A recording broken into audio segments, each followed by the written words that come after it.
Yeah? It's the adhesion, cohesion, tension theory that you're talking about. Excuse me? I believe it's the adhesion, cohesion, tension theory that makes all that work, where the water actually becomes a physical member at a temperature that's lower than, it's just dynamic is so great. Yes. And it's self-regulating. So the hotter it gets during the day, the less humidity you will have. But since the temperature rises, you will have better dew points. Moving faster. Nature knows how to self-regulate. We don't. We need to ask Honeywell to make programs for us which we stick to the wall, and then we live by whatever the wall decides to do. We've forgotten it. But if we rely on physics, there are no moving parts, there's no friction, no wear and tear, no maintenance, longer life, and we can give a 25-year warranty without risk. That's what Gaviotis does with its water solar heaters. Actually, they're not solar heaters, they're luminescent heaters. They just heat up with light instead of with sun. Because if you have overcast in the morning and you have a water solar heater, it's not going to work very well. So you want a water heater that works with luminescence, not with the sun.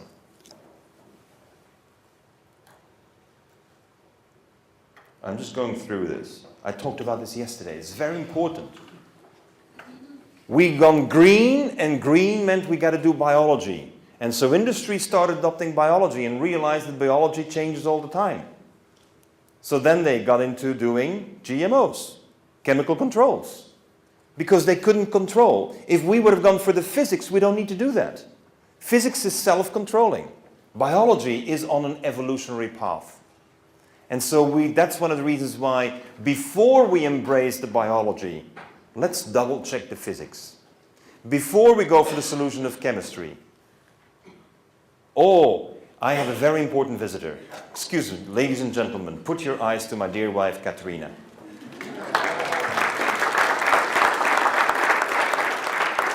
I love this woman. And I know some of you would like to as well.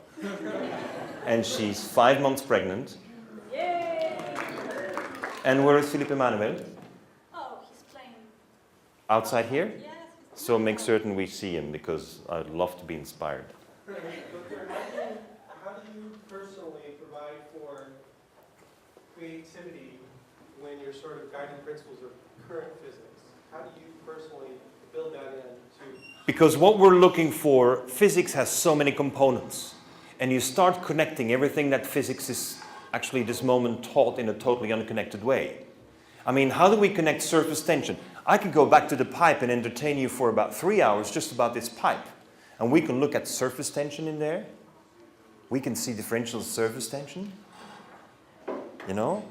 We can look at pH in there. So it's really observation with the physics base. With a physical base, and start connecting all these elements. Start connecting them. Because we always teach them totally separate. You know, we're talking about breaking down the pillars between the different academic courses we're giving. No. Do it within biology. Do it within physics first. Because there we're also, the people who are in mycology don't talk to the zoologists. You know, and if we want to know about how the elephant can be useful to us, we need to understand how the elephant can sense through his knees. And then we can invent new hearing aids. Because the elephant will teach us. But the people who are in charge of hearing don't look at elephant knees. And they're all in the biology department. So why don't we start by making certain the pillars within the academic world, within the biology, within the physics get overruled. So we can start connecting surface tension with, for example, dew points, which we don't do. I have a training program for people who will go to Namibia, and I make people take off their shoes and walk through the grass at 7 o'clock in the morning. And I want them to tell me, where did your feet feel fresh and cool and wet? And then you just kiss that grass, because that grass makes the desert livable. Because that knows how to harvest the dew. And other grasses are not able to do it. Well, then you better study the grass that is able to do it. Because that's the grass that has the solutions. And that you feel in your feet. But if you keep on your shoes, you don't know how it works. Here, substitute not... Oh, sorry, did you realize that? Substitute something with nothing. Here is one of my favorites. You know this red seaweed? It's called the Delicia pulchra. The Delicia pulchra is all around the Pacific Ocean. This seaweed, it's called seaweed, it lives in the sea. What is the sea really for me? The ocean to me is a soup of bacteria. For every cubic millimeter of water in the ocean, we have 100 million bacteria. So here is evolution in time, and here is this macro structure of cells that emerges. It's called the seaweed. And it has to create its life space with this soup of bacteria. So imagine it would invent a bactericide. Imagine it would use an antibiotic. It would kill itself before it ever was able to create its own space. Because everything is bacteria. Infestation. If you swim in the ocean, you're swimming in a soup of bacteria. And if we poop, or we let our poop flow in there, it's even worse. This one invented something else because it knew it couldn't kill them. You know the technique they use? Bacteria talk to each other. They have something which is called quorum sensing. So bacteria know if there's a quorum.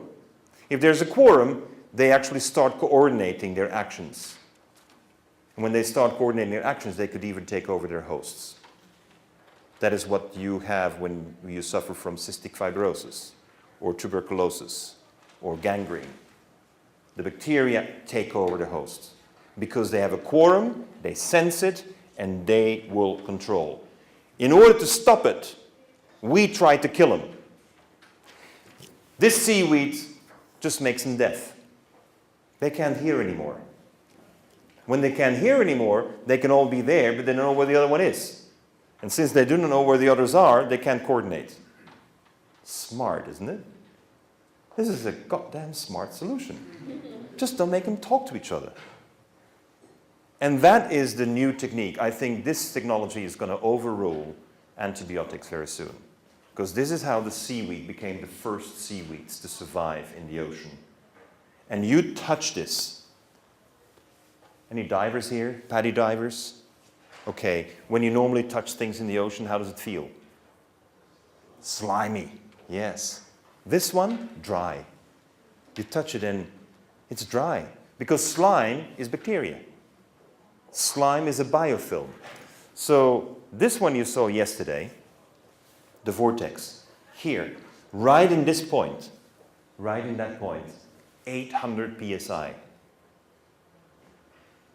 Now, any of you as an engineer, what do you have to do to get 800 psi? Pressure. This is force, brutal force. This is done by gravity. So if we start, now all of your cities, you will all have water somewhere up so that it can flow down. Well, that's enough to create the gravitational forces that make you capable here. Now I'm challenging people in physics again. What is the temperature these vortices will evolve to in this point?